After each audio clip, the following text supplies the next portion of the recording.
Hello and welcome to the show, South Advocacy in Action. Today's special guest is Eric Frank. Eric, how are you? Good, thank you. Thanks for having me. You're welcome. Thanks for coming down to the show. First question, tell me a little bit about yourself. Well, I'm a licensed psychologist in New York State. I work for the Western New York Developmental Disabilities Regional Office. Okay. And I do assessments and some counseling for people with developmental disabilities. And I also consult to agencies as well to support them. I thought you looked familiar. I've probably seen you out there. That's probably right. Because that's where we have our office out there. Okay, very good. Okay. Next question, what is RACIN? R-A-C-I-N? So RACIN stands for the Rolling Athletic Club and Inclusion Network. Okay. It's a number of people who've come together to raise money for push chairs, to push people with developmental disabilities in local 5K races. Oh, cool. So yeah, we're very excited about raising funds to get people involved. Okay. And how did you come up with the idea?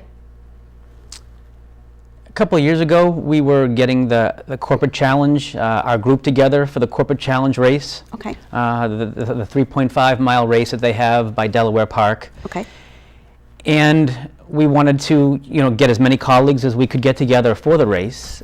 And one of my colleagues, BJ Stasio, wanted to be a part of that race, and obviously we wanted him to be a part of it.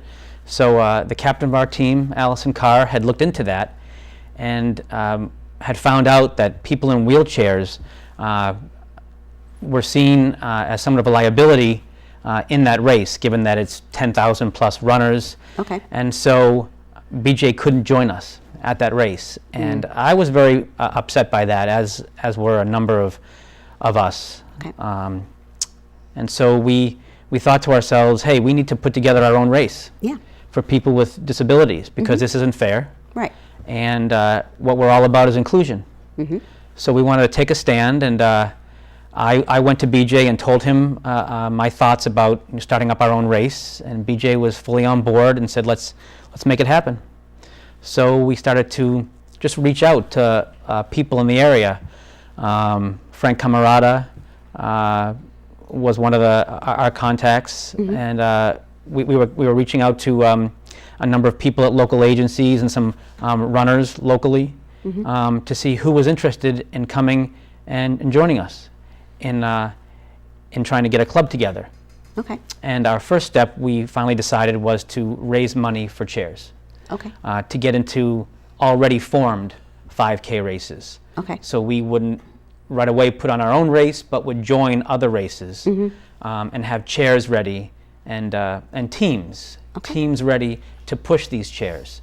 So that's where we're at right now. Okay. Why is a special chair needed for this race? Our goal is to really have people with developmental disabilities really experience, the exhilaration of being in a race, not just push slowly to walk in the race, but really to feel, that rush of the air and to be keeping up with a lot of other runners and really be fully included. Okay. And so we needed to find a chair that was sturdy enough to handle really being pushed and run with. And so there's a company out there, actually in the Washington State area, called Adaptive Star. And Adaptive Star, they have a lot of these types of chairs that you can choose from. And they've been used at many 5K races for people with different types of disabilities. And I was told that these chairs are also used at the Boston Marathon coming up. Okay.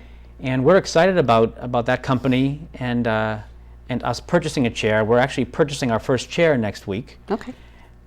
And we're going to be making sure that it's a safe chair. Adaptive Star is very much into the safety of the individual and the comfort of the individual. So we're making sure that we're buying the right equipment and accessories to make sure that the individual is comfortable throughout that whole race. Because we really want people to love their experience, not just feel included, but really feel joy throughout the whole time. So that's what we're trying to accomplish. Okay. I guess I'm just trying to sit here figuring out how come they can't use their electric wheelchair? Like BJ's an electric wheelchair, so am I, and I've used it like to do the race for the cure. And I actually used my manual chair and just pushed through the whole way. I mean, Yeah. I was pooped, but tired. But Yep, and that would be fine. yeah. I mean, that would be fine. I think that it really depends on what kind of experience the individual wants to have Okay. at the race. So that certainly is fine.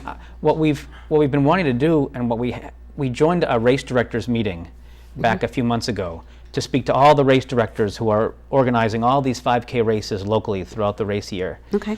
to see who was interested in having us join with the chairs, because it does create some issues where we need to make sure that race directors are open to that and understand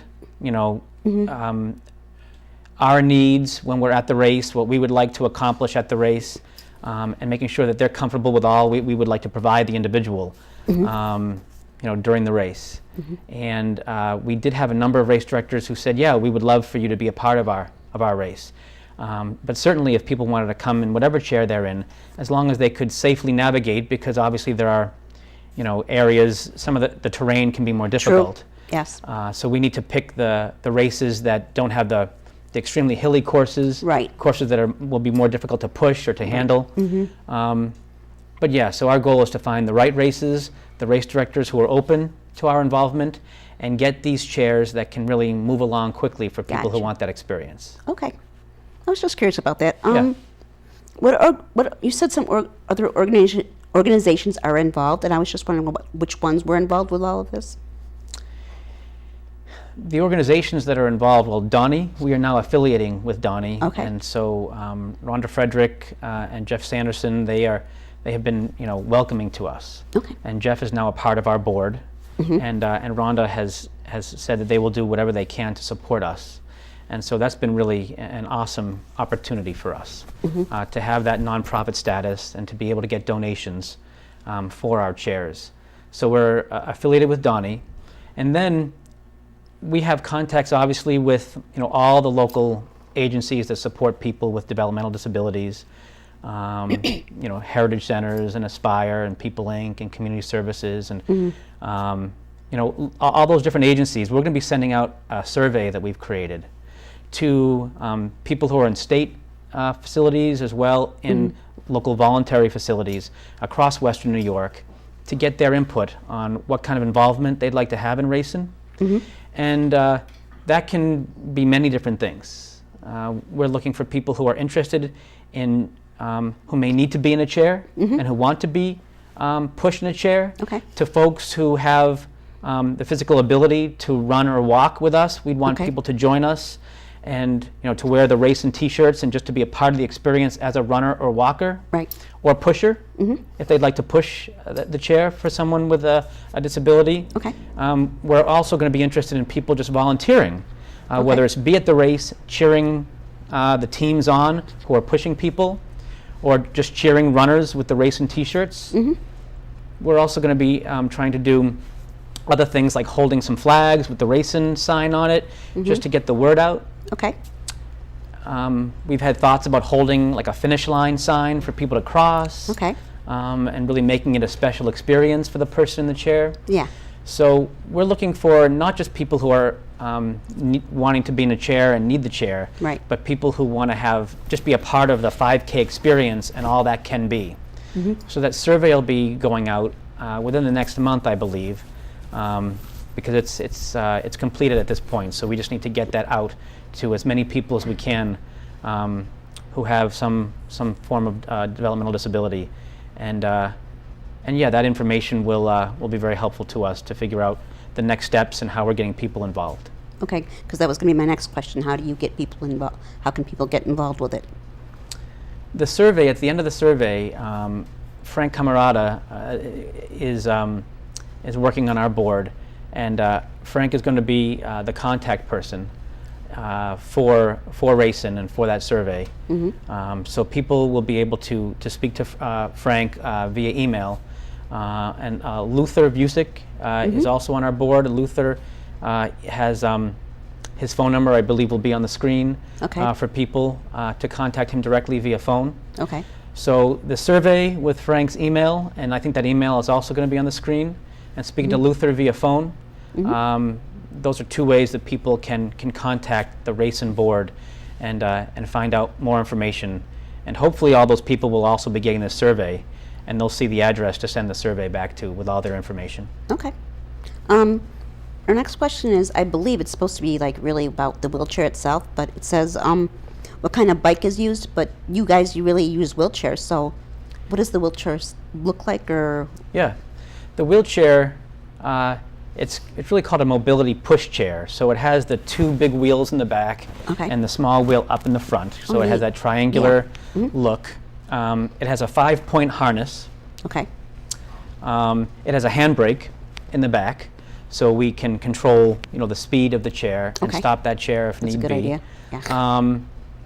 Yeah, the chair itself, these are collapsible chairs, obviously, that can be taken from our vans, to the race. Okay. So, so we have that. There are also a number of accessories that we're going to be purchasing to help with some head support Okay. and some lateral support as well. The chair does recline Okay. at a 30-degree angle, so the person can kind of get back and be comfortable in that chair. Okay. This is actually called the Endeavor 3 chair, Okay. which on adaptivestar.com, which is the site that we're going to, that site has the information of the chairs that can be purchased. And the Endeavor 3 is one chair, the first chair we're going to purchase. It's a nice chair. It kind of has a cocoon for someone coming in, which for some individuals with developmental disabilities may like that, Yeah. that sense of feeling supported in that way. Yeah. And then there's another chair called the racer chair, which is more like some of the chairs that you see in some of the bigger marathon races with people being pushed. Right. And so that's a chair that we're also going to be looking to purchase as well, from that site. I bet you they're pretty expensive, though, huh? Chairs, yeah, they can be. Because we're a nonprofit affiliated with Donnie, we're getting wholesale prices on these chairs. The racer chair, I believe, can be as much as, at the wholesale price, can be over $2,000, maybe Wow. in the low twos. Yeah. The other chairs can be around $1,500 for that Endeavor chair that I Okay. mentioned. Those are around the prices, and so, yeah, we have to obviously raise some significant funds to Right. get these chairs, and these chairs will be racing our organization's chairs. And what we'll do is, the goal is to make sure that all these different voluntary agencies and the state have access to all of these chairs for all the races. Okay. And maybe we can do some round robin kind of system where people who are interested, that everybody who's interested will have a slot at a race that we've been able to enter, Okay. and have a chance to experience the thrill of being in a 5K race. Okay. And yeah, we'll be getting as many people as we can into these races, given how many chairs we have, and making sure these chairs are maintained well and are safe, obviously, to be used. Okay. Where are you in the formation process? I think I would say that this our committee, our board, has really started to gel, and that we have people who call in by phone, and we usually have 6 or 7 members at the meetings in the room. Okay. And so, lately we've been averaging 8 to 10 folks who are at these once a month meetings. And in Okay. terms of what stage we're at, we're still in the early stages of planning to make sure that we have we have the structure necessary to make sure this organization is something that can be a powerful organization for everybody that we support. Okay. So our goal is, we've been focusing now on getting a chair and creating the survey. And I think we're really kind of just at the very beginning stages